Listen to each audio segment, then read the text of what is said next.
بسم اللہ الرحمن الرحیم۔ حضرت بلال رضی اللہ تعالیٰ عنہ سے روایت ہے کہ میں ایک حبشی غلام تھا۔ میرا مالک بہت سخت تھا، وہ مجھ سے ہر وقت کام لیتا رہتا تھا، کبھی بھی مجھے آرام نہیں کرنے دیتا تھا، مجھے ہر وقت کام میں لگے رہنے کا حکم دیتا رہتا تھا۔ اس وجہ سے میں کسی اور جگہ جایا آیا نہ کرتا تھا، اس لیے مجھے زیادہ تر لوگوں کے بارے میں علم نہ ہوا کرتا تھا۔ میں نبی اکرم صلی اللہ تعالیٰ وسلم کو نہیں جانتا تھا اور نہ مجھے دین اسلام کے بارے میں علم تھا کہ یہ کیسا دین ہے۔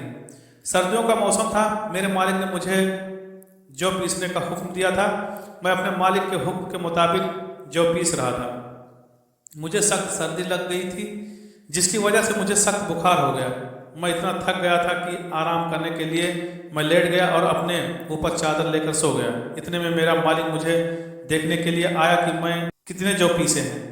جب اس نے مجھے سوتے دیکھا تو وہ غصے میں آ گیا۔ اس نے میرے جسم سے چادر کو اتار دیا اور کہنے لگا، میں تجھے یہاں کام کرنے کی اجرت عطا کرتا ہوں۔ اس نے میرے سارے کپڑے اتروا دیے اور اتنی سردی میں مجھے کھلے آسمان کے نیچے بیٹھ کر کام کرنے کا حکم دے دیا تھا۔ میں دکھی دل سے آثار پڑھ رہا تھا اور ساتھ ساتھ جو کو پیس رہا تھا۔ تھوڑی دیر کے بعد دروازے پر کسی نے دستک دی۔ میں نے دروازہ کھولا تو ایک حسین و جمیل پرنور چہرے والا نیک بندہ میرے پاس تشریف لایا۔ اس بندے نے مجھ سے دریافت کیا، اے نوجوان، کیوں اتنے دکھی ہو رہے ہو؟ میں نے اس بندے کو کہا، آپ کو میرے سے کیا لینا دینا ہے؟ جاؤ اپنے کام سے کام رکھو، یہاں ہر روز بہت زیادہ لوگ آتے ہیں، کوئی بھی میری مدد کرنے کے لیے تیار نہیں ہے۔ آپ صلی اللہ علیہ وسلم نے حضرت بلال رضی اللہ تعالیٰ عنہ کی بات سنی اور چپ چاپ جانے لگے۔ تو حضرت بلال رضی اللہ تعالیٰ عنہ نے کہا، میں نے کہا تھا کہ یہاں بہت زیادہ انسان آتے ہیں پر مدد کرنے کے کوئی نہیں آتا۔ حضرت بلال رضی اللہ تعالیٰ عنہ نے سخت الفاظ بولے۔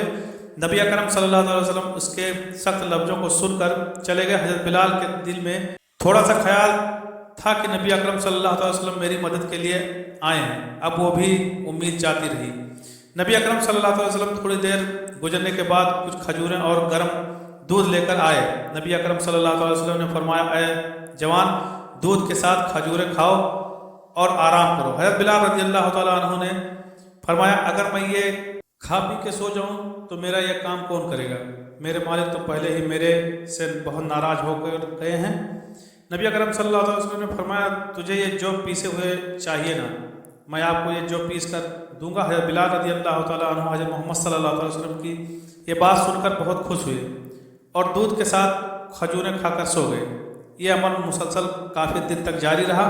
حضرت بلال رضی اللہ تعالیٰ عنہ کی طبیعت بہتر ہو گئی تو نبی اکرم صلی اللہ تعالیٰ وسلم نے میرے پاس آنا چھوڑ دیا۔ اسی وجہ سے نبی اکرم صلی اللہ علیہ وسلم کی محبت حضرت بلال کے دل میں پیدا ہوئی۔ یہ تھا وہ تعارف جس کے پتن سے اس لافانی عشق نے جنم لیا کہ آج بھی بلال کو صحابی رسول، بعد میں عاشق رسول پہلے کہا جاتا ہے۔ ایک دفعہ حضرت ابو ذر غفاری رضی اللہ تعالیٰ عنہ نے حضرت بلال کو کہا، اے کالی کلوٹی ماں کے بیٹے، اب تو بھی میری غلطیاں نکالنے لگا ہے۔ بلال نے یہ سنا تو رونے لگے۔ آپ رسول اللہ صلی اللہ علیہ وسلم کے پاس گئے اور ان سے کہنے لگے، اے اللہ کے رسول، حضرت ابو ذر رضی اللہ تعالیٰ عنہ نے مجھے یہ الفاظ بولا ہے اور برا بھلا کہا ہے۔ حضرت بلال رضی اللہ تعالیٰ عنہ کی بات سنتے ہی رسول اکرم صلی اللہ علیہ وسلم سخت ناراض ہوئے اور حضرت ابو ذر کو فرمایا، اے ابو ذر، تو نے حضرت بلال رضی اللہ تعالیٰ عنہ کی ماں کو یہ بات کہی ہے، کیا تمہارے دل سے ابھی جہالت ختم نہیں ہوئی ہے؟ رسول اللہ صلی اللہ علیہ وسلم کے منہ سے یہ الفاظ سنتے ہی حضرت ابو ذر رضی اللہ تعالیٰ عنہ کی آنکھوں سے آنسو آ گئے اور کہنے لگے، اللہ کے نبی صلی اللہ علیہ وسلم، مجھ سے غلطی ہو گئی ہے، مجھ کو معاف کر دیجئے۔